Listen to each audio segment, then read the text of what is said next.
ও member, আজকে আবার কি নিয়ে সালিশ দেখলে? মেম্বার আমি হলেও তো তুমি গুরু, ওদের কাছ থেকে শুনে করো শুরু। তো বাপু বউটা কার? শোনো মাতব্বার, বউটা কিন্তু আমার। বউ যদি হয় তোমার, সালিশ করতে হয় কেন আমার? এ চেন টেনিস কার সাথে সেটা ক। ওই গনির সাথে। এই তা তোর বউ চেন কত বড় যে গনি ধরে টেনে নিয়ে বেড়াই? হ্যাঁ মাতুব্বার সাহেব, তোমার কথা রাইট আছে। সেন শুধু আমি টানিনি মাতুব্বার, ওর বউ আমার সাথে টেনেছে। মেম্বার, এই কেস তো বেশ ঝামেলার, দেখো তুমি আছে কি করার।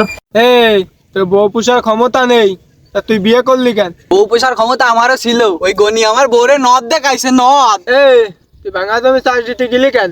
তুই তোর ড্রাইভার হিসেবে মোটেও ভালো না। শোনো মেম্বার, তুমি আলটা কথার গাড়ি মেরে না।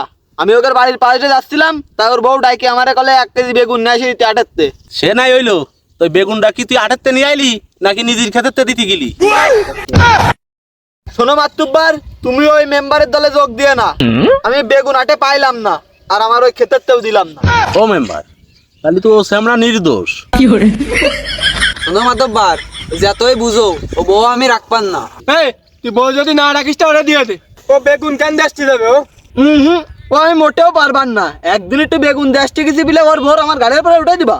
মেম্বার, ওর বউ ও রাখবে না, ও নেবে না, শুনে দেখো দিনই ওর বউ চেহারা ছবি ভালো কিনা। শোনো, বউ যে পুষ্টি পারবা না তার বিয়ে করার দরকার নেই। আর তুমিও ভালো করে শুনে রাখো, ওই পরের বউ যদি গাড়ি উঠে দিতে না পারো তাহলে দায়ী ফুকেরও কোনোদিন যাবা না। আর শোনো মেম্বার, ওর বউ ও নেবে না, ওই একদিন গেছে বিরে ওর বউ হও নেবে না, তাহলে ও বউটা যাবে কোনে? ও তুমি থাকি আমার বাড়ি দিয়ে এসে নে। ও মাতব্বার, তাহলে তোমার সাথে আমার একটু নিয়ে বেড়ায় নে, বিচার করতে আসলি বউ পাওয়া যায়। এত কষ্ট